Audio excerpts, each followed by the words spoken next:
A series of very specific questions to either ask yourself if you're working on yourself or ask the client if you're working with a client that allows them to see their same perceptions and experiences through different eyes.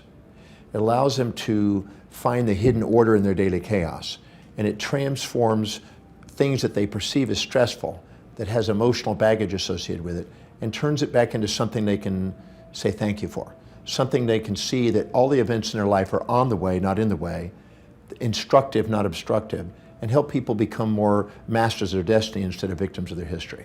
So it's a series of very precise questions that have been used to dissolve fear, shame, guilt, pride, distractions, maybe even infatuations, phobias, anything that distracts the mind from being present, inspired, purposeful, and powerful. It's a series of questions that eliminate those emotional baggages and turns people back onto being present and empowered. And you mentioned their appreciation or gratitude. How is that linked to being able to gain that balance and clarity? Well, by my definition in the program I teach called the Breakthrough Experience, that I say that gratitude is a perfectly equilibrated or balanced mind.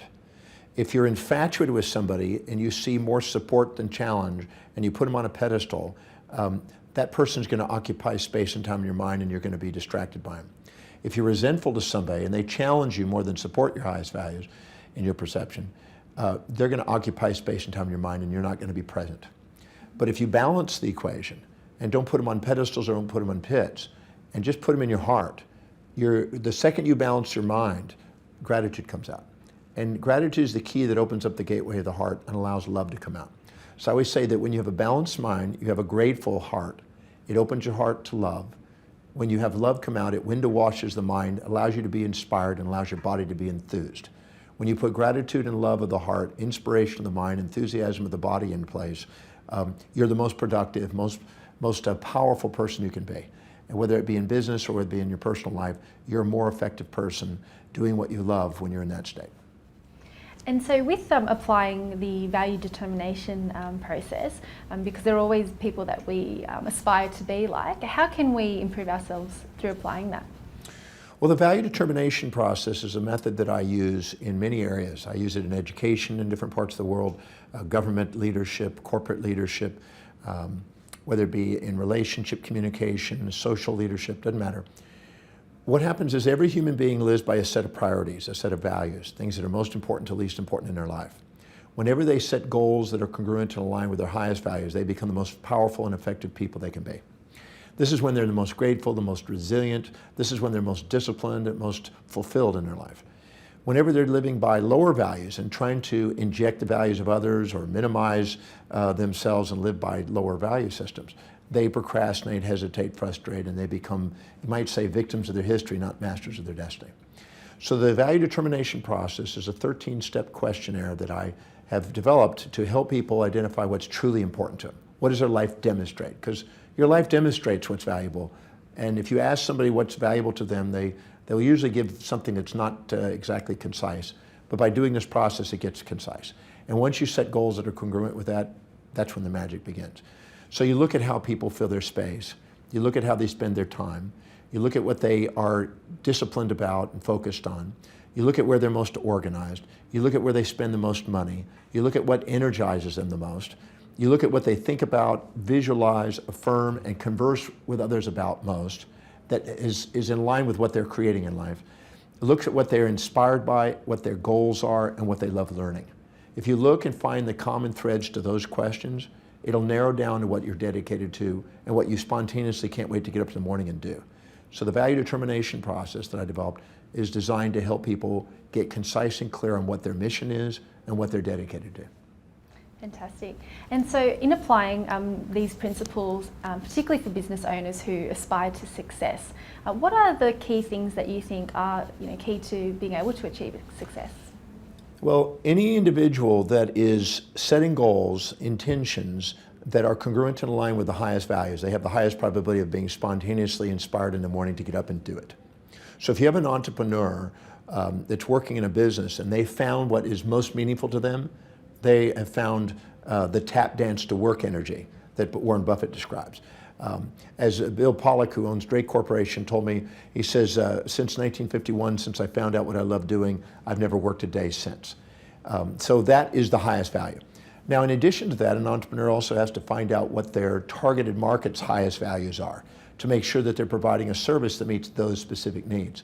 So determining your own values and determining other people's values that you want to serve is an essential component, because you're here to be able to find something that serves other people, but it's also meaningful to you. If you find those two, you've got your niche. Now you've got exactly what you would love to get up in the morning and do, and you get to go and do what exactly people want, and you get to fulfill their life.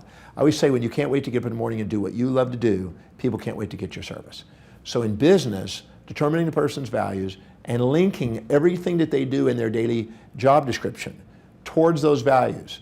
So one of the greatest questions we ever ask ourselves is, how is whatever I'm doing today helping me fulfill what's most meaningful to me? If you link whatever you're doing on a daily basis in the job description to whatever's highest on your value, you will end up more engaged, more productive, more inspired. You will not take as many breaks. You won't even need breaks, because you're engaged in what you're doing and love what you do. And so on the topic of motivation and drive, because a lot of business experts say that we need a why. It's either something that moves us away from either pain or pulls us toward pleasure. What's your approach toward drive and motivation? Well, the difference between my teachings and motivational teachings, because I have different differences in there. When a person, because everybody has a set of priorities, a set of values in their life, whenever they're living by their highest value, which the ancient Greeks called the telos, which is the highest priority in their life, the chief aim, as Napoleon Hill called it, or Ed Ellison called it the magnificent obsession, or the big why. That highest value is the most meaningful and most purposeful thing they can do. That is the purpose. When you do, you're the most resilient, most adaptable to pain and pleasure. When you go down the list of values to lower values, you're less inspired, less fulfilled by doing them. You procrastinate in doing them. And what happens is you'll only do them if it's pleasurable, and if it's not, you'll give up. So the key is to make sure that everything you do is highest priority, the thing that's most meaningful to you, so you don't give up, you have the resilience, and you embrace pain and pleasure in the pursuit of a great purpose. If you are not living by your highest values, because you're wanting to do it with pleasure only and you'll want to give up if it's pain, you'll need motivation all the time. The difference between inspiration, which is from within, is people who are inspired from within are living by their highest values. And people that need motivation from without are people that haven't found that highest value and are living by lower values, and they need constant incentives and motivation and only pleasure to keep them going. So I'm not a motivational speaker, and I don't promote motivation, because I think motivation is a symptom more than a solution. Finding out what's highest on a person's values, finding out what inspires them from within, transcends the need for motivation. It's really quite fascinating, that distinction there, because often we do look for quick fixes for motivation to pull us up, but that's a totally different way of looking at that. Well, the animal is always having an impulse for that which is prey and pleasure, and an instinct away from that which is pain and predator. So our animal nature needs motivation. But our truest nature, our human nature, the one that activates the telencephalon in the brain, the executive centers of the brain, which allows you to be an executive and a leader in the world, transcends this pain-pleasure amygdala reaction of the lower animal within us, and allows us to function from an inner core mission that transcends that and allows us to be able to embrace pain, pleasure, support, challenge, ease, difficulties. Any complementary pair of opposites that you face along the way, you turn into on the way. So living by inspiration is far more powerful than needing motivation. You're famous for saying that sometimes when we are disappointed, it's because we do have unrealistic expectations. How can we differentiate between unrealistic expectations versus creating high standards for ourselves that we can aspire to? Well, an unrealistic expectation is something that you're expecting to do, that's something that defies the laws of the universe. If you're expecting to float across between two buildings, that's unrealistic expectation. Or if you're expecting yourself to do something that's truly not high on your values and not meaningful to you, you'll tend to give up. Or expecting some other human being to do something that doesn't abide by the laws of the universe, or expecting them to live outside their values. Because every human being makes decisions according to what will give them the greatest advantage over disadvantage, greatest reward over risk to their highest values. So if you expect yourself to do something that's not really meaningful to you, it sounds like a neat whim, but it's not really you, you're going to end up self-defeating and end up with the A, B, C, Ds of negativity. internal anger and aggression, internal blame and feelings of betrayal, internal criticism and challenge, internal despondency, despair, and depression. And these ABCDs of negativity that you internally have, which some people call negative self-talk and negative self-behavior, is actually a feedback mechanism to make sure we're setting realistic expectations that are aligned with our real values. And we know that it's real if we can see it in our mind's eye, we see the strategy, we know the action steps, and it's obtainable. Now, those are the keys. When you do, you have a realistic expectation, and you keep showing effort and evidence of manifesting what you want to manifest. So in applying that to goal setting, for example, what tips do you have for creating goals that do push us beyond our comfort zone, but at the same time we know that we can achieve? Well, I always say, and I just got through mentioning this in an interview, the wisest thing to do is start with simple goals that you achieve and train yourself to do what you say. If you train yourself to do what you say, your piggy banks become biggie banks. Your little action steps become big dreams. And if you live congruently with your highest values, you have the highest probability of achievement, and you won't give up on your goals. So if you set goals that are congruent, that are truly meaningful to you, and you start chunking them down into small enough bites, so you just keep doing things and keep rewarding yourself by accomplishing immediate steps, you'll end up manifesting things because you just strategize your way into the bigger game. So I always say that if you chunk the big project down into small bites and then down to everything that's within a time horizon and within your vision to see and do, you'll get it. You just stay with it long enough. If you stay perseverant towards an objective and exemplify action every day towards your objective, sooner or later everybody else kind of dies out and you're at the top. You just got to stay with it. Never give up on a vision. Yeah. And what about procrastination? Do you think that by applying that would eliminate procrastination, or does it still? Well, procrastination is a result of three primary things. It's an unclear vision. It is an unchunked vision. That means you're taking on too big a chunk without bringing it down to small enough bites that you can go and get it done. And it's not linked to your highest values. If you take the objective that you have, you make sure it is abide by the laws of the universe, it's doable. You make sure it really matches your highest values so it's linked. And the way you know that is if you can rattle off the reasons why you can do it and how it will help you fulfill your mission fluently. Because if you're fluent, you're congruent. Then you basically make sure it's chunked down to small action steps you can do, and you micromanage until you've proven you can macromanage. That means you do it into small baby steps every single day. If I do this, I'm one step closer. If I do this the next day, I do it one step closer. Break it down into such small steps that it's by the inch, it's a cinch. If you do, you won't procrastinate. Procrastinate means that you've unchunked it, unlinked it, and unclarified it. On the topic of fear and pushing ourselves beyond our comfort zone, what tips do you have for pushing ourselves so that we can achieve things that we normally are quite fearful of approaching? Well, anytime you're setting a goal that is not congruent with your highest values, you're more vulnerable to fear because you're looking for pleasure, and anytime you're looking for a pleasure without a pain, you have a fantasy. And every fantasy creates a nightmare. And the nightmare is the compensation. I always say that your phobias are a result of your philias. And if you're setting up a goal that has got a pleasure without a pain, you're going to end up having a pain without a pleasure as a result as a fear.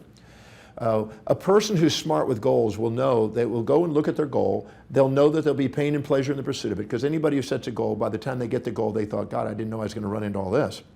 The person who plans out all the pains and pleasures and all the opportunities and challenges that might happen and preempts them and thinks them through and come up with contingency plans, so no matter what happens, they're prepared. They're the person that reduces the fear zone, because they've set up not fantasies of a pleasure without a pain, but they know the pains of what it's going to take to pursue it. They prepared it, they've got contingencies in place, they've got their strategies in place, they act on it. So if you have a goal and you got a big enough reason for something and you've thought out your plan, you reduce the probability of having phobias and pains. And in applying that to business and taking on risks in business, how can we know whether, I guess, to approach certain decisions, whether the risk might be like a realistic fear or an unrealistic fear? Well, usually a risk is a symptom of not doing your planning and not doing your investigation. You're going out there half finished with your exploration of the thing. I was sitting there, we used to live in Trump Tower, and we came down the tower one time with Donald, my wife and I. And we met down in the lobby, and we were walking down to the corner of the street on 56th and 5th and then across the street. He had 12 people with him, and we listened to him converse with those 12 people, and they were doing the Hudson River project at the time. And what's interesting is he was asking them to find everything that could ever go wrong on this project. So one person was dedicated to utilities. Anything that could be damaged by the utilities, they start digging and building a foundation where they run into wires, are they going to go into pipes, are they going to go into sewage? Every single thing that could go wrong, they wanted to have and find out in advance what could possibly be there and what are the contingency plans. And he wanted 12 contingency plans for every one of those obstacles. So he basically thought through those things, planned those things, wasn't into just positive thinking, because I think that's superficial. I think you need to have balanced thinking, know both sides, have a preparation for both sides. That's a true strategy. When you do, you don't have fears, you get into action, you don't procrastinate as much, you don't let the emotions or the distractions do it. You just follow your steps and follow and execute your plans. People that have clear plans like that, they get their outcomes. So you did touch on positive thinking. I guess with the idea of positive thinking, do you think that that is an element of success, or is it a complete sort of myth? I think it's a myth. I think that people who think they're going to be positive all the time are delusioned. I think that I did a research project many years ago where I took the 300 best-selling books on positive thinking. I went through each of those books, one page at a time, identified the most positive words in the positive language that I could find in there, which 2,000 words I found. I put them on index cards. I then meditated and thought of a positive affirmation or quotation for each of those words. I then put that into a book and divided it into 365 days, so there were 5 to 6 positive affirmations or quotations per day. I then recited them 108 times a day, so that's 600 affirmations on average per day. I kept record of that, and I monitored that with a form which I call the day-by-day cycle forecasting form. And I monitored spiritually, mentally, career, financial, family, social, and physical areas of life, literally 4 times a day, 7 in the morning, 11, 3, and 7. And I basically, as I'm affirming these 600 quotations throughout every day for 2 years, 24 months I did this, basically monitoring what were my emotional reactions and physical reactions in each of the 7 areas of life. Was I inspired or was I despired? Was I focused or was I scattered? Was I feeling successful or failure? Did I feel like I was wealthy or poor? Did I feel close and intimate to my spouse or maybe distant? Did I feel outgoing and extroverted or introverted? Did I feel vital and energized, or I feel poor and sick? I monitored it throughout the day, 4 times a day, every day, 6 affirmations. At the end of that 2-year period, I then totaled up all those scores on a +3 to -3 scale. I monitored it. I found out that I had ups, downs, up, up, down, down, up, down, up, down. A total amount is zeroed out. So I realized it was delusional to think I was going to be a one-sided person. Just like a magnet, it has 2 sides, and you have 2 sides. And the more you set up a fantasy that has only one side, the more you get depressed when it doesn't match your fantasy. So I'm a realistic guy that sets real goals in real time with a balanced orientation, and I accomplish more by doing that than setting up fantasies and then having nightmares. So I'm not a positive thinking guy, I'm a balanced thinking guy. But when people are down, that you need the positive thinking. But when you're up and you're fantasizing and setting up fantasies and pies in the skies, you need some critical thinking to be able to put you back into reality. So I'm a believer in both sides are needed. And in applying that to entrepreneurship, because running your own business is quite a roller coaster, how do we approach then the negatives, particularly stress? Well, I would say stress is the inability to adapt to a changing environment, which means usually that you're exaggerating and minimizing yourself throughout the day.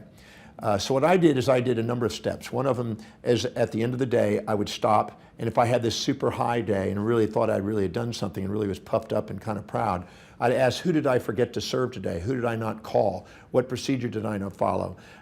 What name did I overlook? What priority did I not hit today? I would ask questions that learn to self-govern myself back down into the center. And if I had a low day and I really thought, wow, what a real crazy day, I would ask, what did I accomplish? Who did I serve? What names did I remember? I would self-regulate, because I realized that if I didn't self-monitor myself, the world had to. If I didn't govern myself, the world governs me. So I would neutralize myself and steady myself, and instead of having volatilities in my business, I had steadiness. I also forced in savings. I didn't wait for profits. I forced profits in.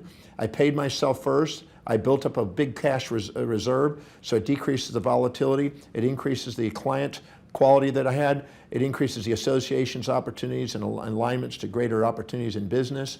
I made sure that I focused on the priorities each day, delegating lower priority things on a regular basis, because if I was going to do low priority things, I was going to keep myself in a low priority position. And today I do research, write, travel, teach. Everything else is delegated away. I don't do anything else. So I learned to delegate, prioritize, delegate, and free myself up to do what I do best according to my highest values, where I have the most resilience. You're very well known for being featured in The Secret. How can we apply the law of attraction and some of those principles in order to build a successful career? Well, the real principle behind the law of attraction is not really metaphysical, as some would like to propose, although it seems to be, because we don't understand the laws behind them. But if you look very carefully, if you set a goal, let's step back. If you're a woman and you're dedicated to children and you have 3 beautiful children and you walk in a mall, you're going to notice things related to children. You're not going to notice business materials. But if you're an entrepreneur and you're walking in a mall, you're going to notice business things. You're not going to notice children's things. So that means that whatever is most important to you, whatever is highest on your value, whatever your real purpose and most inspiration is, you're going to filter out of your reality. You're going to see opportunities. You're going to make decisions quicker because you got more awareness, and you're going to stick to them with more perseverance in that area, and you're going to see more synchronicities. So a lot of the secret is simply those things that occur spontaneously when you're congruent with your highest values. Because so many people came up to me at the thing and said, well, the secret didn't work for me. And when we looked and analyzed what was going on, it's because they set goals that weren't aligned to who they are. They set up fantasies from injected values of other people, tried to be somebody they weren't, set up fantasies that were not realistic. Like one lady came and said, I went out to my mailbox and I expected $1 million check. I did it every day for 3 months and there was never $1 million check. I suggested that she go out and try to get a job and to go and work. But she had a fantasy. So those type of things undermine the power of the mind. So if a person will set goals that are congruent and aligned and chunk them down and follow those actions and prioritize it and delegate that, they have amazing synchronicities, and their vision and their affirmations and their things become congruent, and in that congruency they create their reality. So I'm a believer that it's not as much metaphysical as it is axiological. It is based on human value systems. Now, you've worked with very high net worth individuals such as businessmen, celebrities, and even athletes. What are the lessons that have been key to success and wealth creation? Well, I think that the first step is to dissolve your own shames and guilts and reasons why you don't deserve.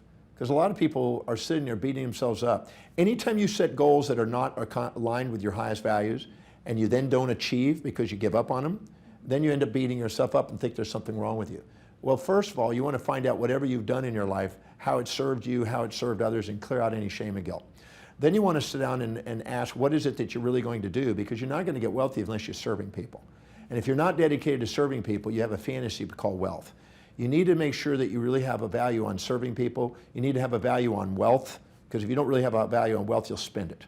If you have more of a value on spending it than saving it and investing it, it's going to keep going out the window. Because the money circulates through the economy from those who value it least to those who value it most over time. So you have to value wealth building more than spending. You have to value serving people more than just taking. And you have to be able to be dedicated to something that's really congruent with your values, or you won't stay with it. You won't build momentum and perseverance towards the accomplishment. And people who have a forced automatic savings in place and are willing to consistently study and research because they value wealth building. Warren Buffett by the time he was 11, he already read all the books in the Omaha, Nebraska library on wealth building by the age 11. He was committed to the outcome. People are really committed to wealth building. They study it, they research it, they mentor under it, they apply it, they have forced savings and investment structures in place. They constantly are trying to serve people, and they want to build a business that lasts. At the age of 14, you left school uninspired by academia at the time and were even diagnosed with dyslexia. How did you turn your life around? Was there a key moment that led you to that decision? Well, when I was 7 years old, my teacher told me in front of my parents that I would never be able to read or write or communicate, never amount to thing, never go very far in life. When I made it through elementary school with the help of the smartest kids. I befriended them and kept asking them questions about the class and about the text that they were reading, etc. And I made it through there until my parents moved to Richmond, Texas, out in the country. And there weren't any smart kids, and I lived way out in the country, and I was in a low socioeconomic area, and I ended up eventually failing and dropping out of school. So I then started living on the streets when I was a teenager. And it was great. I had street smarts. I learned how to, ask for what I wanted and bum and beg and panhandle and all kind of stuff and do odd jobs, whatever it would take.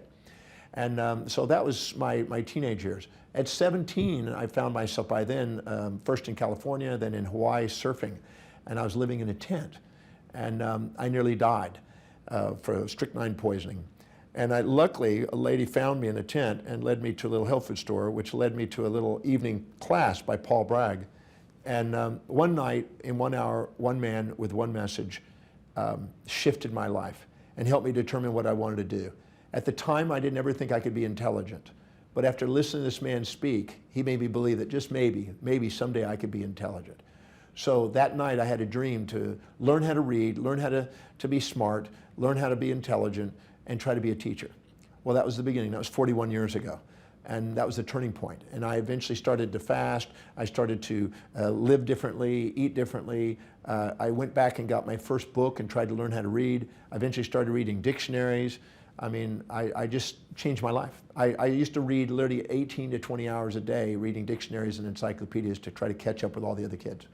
And today I guess you could say I'm a scholar. I've read over 29,000, almost 30,000 books, and I constantly read every single day. I always say that if you know what your service is, you gain specialized knowledge in it, you're willing to speak out and share your message, because those are the mission to have a message. You're willing to sell your ideas in a way where it helps people get what they want in life, and you're willing to save and invest in yourself, the world will invest with you. That's really inspiring. Now, you talked about self-education. Is that essential to success, do you think? Well, I think if you haven't found out what you're so inspired, see, people love learning what is most meaningful to them. And if you're doing what's most meaningful to them, you can't wait to learn. So self-learning is a spontaneous, emergent phenomenon inside every human being who finds what it is really meaningful to them and is congruent with that.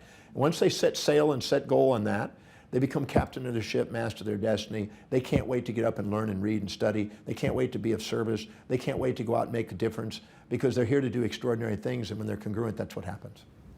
Now, you've previously stated, and I quote, "Being a master of persistence means embracing both support and challenge in the pursuit of your dreams." What do you mean by this?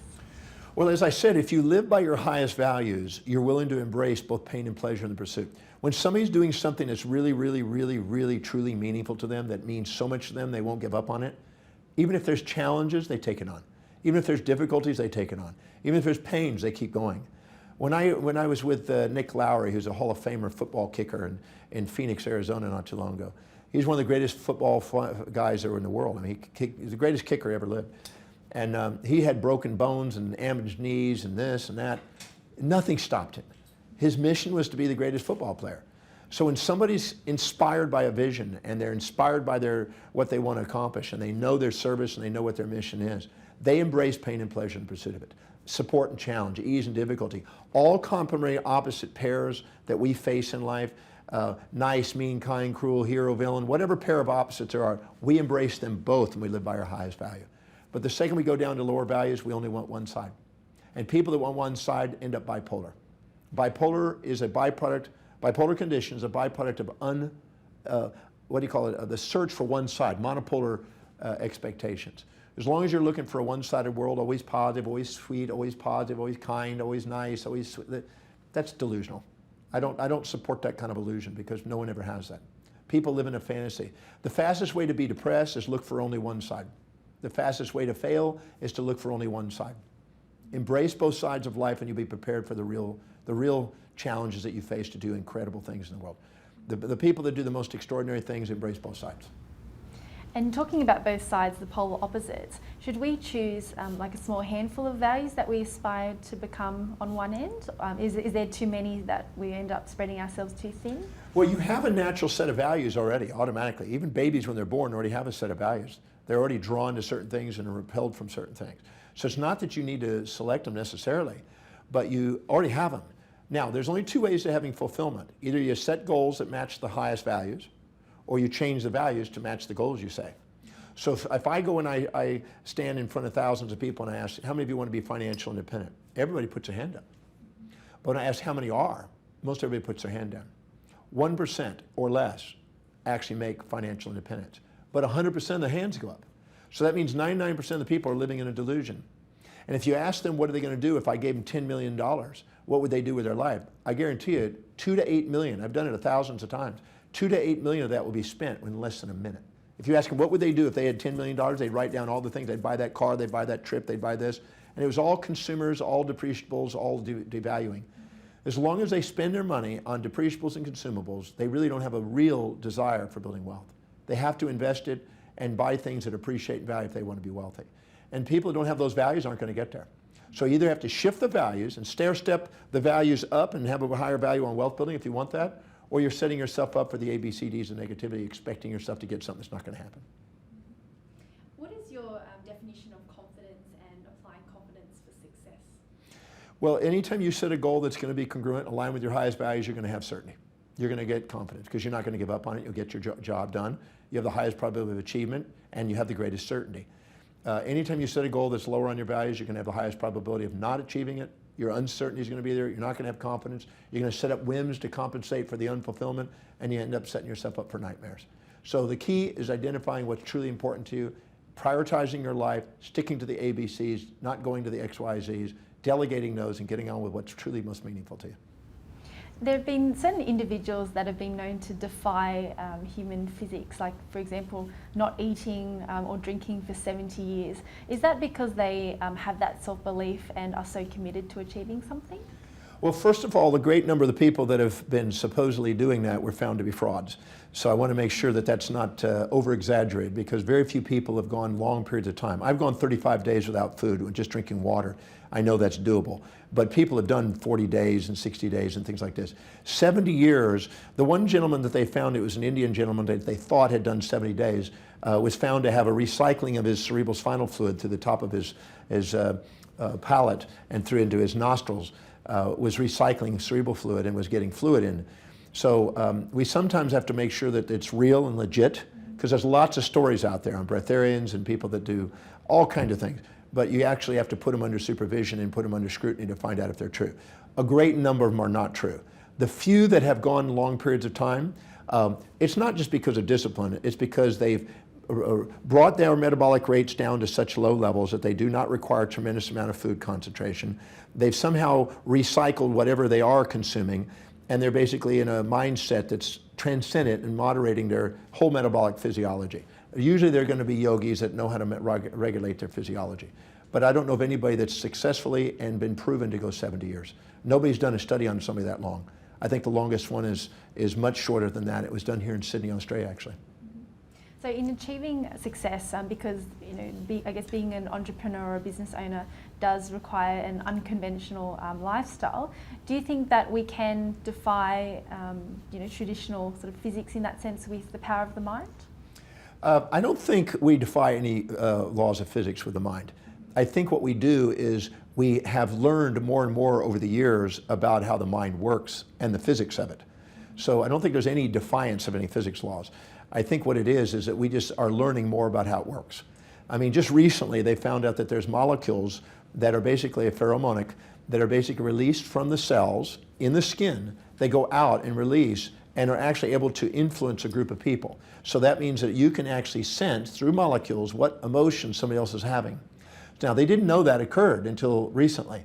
So when you're in a room, you can have a sense for other people and sense what they're feeling and intuitively guess that. But now we found out that that's been actually traced to molecules. They just recently found out we have other senses that we didn't realize. And we just found out that we can cross-sense. We have a Gestalt inner sense mechanism. So as we learn more and more about the brain and the physiology, a lot of the mystical components of it start dropping away. And I've been fascinated by mysticism, philosophy, theology, and the yogis for many years. I've been a yogi for 41 years. So I've been fascinated by that. But a great number of them have been exaggerated claims. The wisest thing to do is start with the basics, start with some reality, and keep expanding what we learn and keep growing. I always say it's just like in theology, we think there's a mystery and then we eventually solve the mystery, go on to the next mystery. So I'd rather not say that it's outside the laws of physics, I just say that we haven't learned all the physics laws. And having such an incredible background in academia as well as philosophy, do you have one particular truth or several truths that are really key to what you believe in? Well, if you've never been to the breakthrough experience, it may not make sense. But in the breakthrough experience, by using the DeMartini method, we actually ask a series of questions that help you see a hidden order in life. Now, this hidden order is there, but most people don't see it because they keep filtering their reality through their values and they keep distorting their reality through generalizations. Just like if you're infatuous with somebody, you're blind to the downsides. If you're resentful, you're blind to the upsides. As long as you're blind with emotions, you don't see what's actually there. And what's actually there is really profound. And I always say that the synthesis and synchronicity of all complementary opposites is love, true love. Not the fantasy love and infatuation most people claim, but a true love. And my observation, now working with 250,000 people in the breakthrough experience, that there is nothing but love. All else is illusion. And that's not metaphysical. It's demonstratable, reproducible. I do it every weekend in the breakthrough experience. And so I think that that's the most profound principle that we have, that everything that goes on in our life is a feedback mechanism to help us realize that we're here to be grateful and to love, because that's the essence of our existence. And how does that apply to business then? Well, if you're doing what you love, it was Peter Lynch in his One Up on Wall Street back in the 90s, he said, if you're grateful for your job, if you love what you're doing, you're inspired by the vision, and you're enthusiastically working, that company is going up in value. And if you're going to buy a stock that you visited the company and see those 4 things. If those 4 things are in place, the company is going to go up in value, because that's 4 things that exemplify what's possible and draw and magnetize charismatically people to people who are doing those 4 things. A company can't grow without those 4 things. And is that the formula for business success? Well, there's many components of business success. But as far as human behavioral components and human resource components, if people are not engaged, in a study in Japan, they found out that the average factory worker was engaged 20% of the time, and the CEO is around 75% of the time, and the owner is about 80% of the time. And the more engaged you are, the more productive you are. And so if you have a whole bunch of people that are not engaged in your company, the company's not going to do well. You have to have them engaged. And the way they're engaged, the way of knowing they're engaged, is how well they can answer the question, how is this job description helping you fulfill what's most meaningful in your life? If they can't see the connection, they're not engaged. But once they see how whatever they're doing and the vision of the company is connected to their highest values, that engagement level goes skyrocketing and the productivity goes up. And when people are productive and they feel that it's important that what they're doing, they feel an ownership and a pride in their workmanship. So is that the first step when it comes to being a leader is engaging your team in a vision? Well, the first thing you do is you get clear about your own mission and make sure you're congruent, because exemplification is still the greatest teacher as a leader. Then you have to realize that you're going to have supporters and challengers within the company. They're going to represent disowned parts of you. So they're going to be reminding you of what you haven't owned in yourself. So you have to own everything. You have to be hero and villain, saint and sinner, virtuous and vicious if you want to lead a company. Then you have to make sure that when you're hiring, you got to be really clear on what the job description is, so it's not a fake. And you want to make sure that when you hire people, you ask them, how is this job duty going to help you fulfill your values? If they can't see it, don't hire them, because they're not going to be engaged. You're going to have a theory X component from McGregor if all of a sudden you don't have somebody engaged. They're going to need motivation, incentives. They're going to be asking for time off. They're going to want to break coffee breaks, tea breaks, fat breaks, sugar breaks, sick breaks. Those are all symptoms which require motivation. That's why I say motivation is not a solution, it's a symptom. But if you have somebody who's engaged and they can see how what they're going to do and their job is going to help them fulfill their highest values, they can't wait to go to work, and they don't even care about breaks. They don't want to take a coffee break or a tea break. They don't want stimulants because it interferes with their productivity. And on a slightly different topic, you've worked with so many business owners. Where do you think good business ideas come from? I think that when a person knows what their values are and they're really inspired to go and fulfill their values, their creativity and their genius is born. And if they care enough about humanity, because people who go out and achieve, they get more and more and more engaged in serving other people. And so when people feel successful, they feel confident enough as a leader to want to go make a difference in people's lives, and they give themselves permission to do it. And so they care enough to care about what the people need. So they look for problems in the world. And the bigger the problems, the bigger the opportunities in business. So tell me where the biggest problems are in the world and what people are struggling with and challenged by and missing. I always say that it's a mystery that needs to be solved, a problem that needs to be solved, a void that needs to be filled, a chaos that needs to be ordered, some solution needs to be brought in there. But a person who really cares about humanity finds the solutions, finds the answers, finds how to bring the needs to people, etc. When they do, business is going to boom because they care enough about people. So it does come down to values. Always values. Yeah. Value. Out of all the studies I've done, 287 different disciplines, axiology, the study of values and worth, is the most crucial study that I know. I've just finished a book this week. It's coming out with Penguin Books on the values factor. And it's the most crucial topic that they will have in business, because human beings are not here to be motivated. They're here to be inspired from within. And when they live by their highest values, that's what happens. That's when they're most productive. That's when they're a genius in the mind, productive at work. That's when they get the greatest self-worth. That's when they end up communicating most effectively what they love. That's when they wake up their leadership. That's when their health is most vital and energized. And that's when they're most inspired by a vision.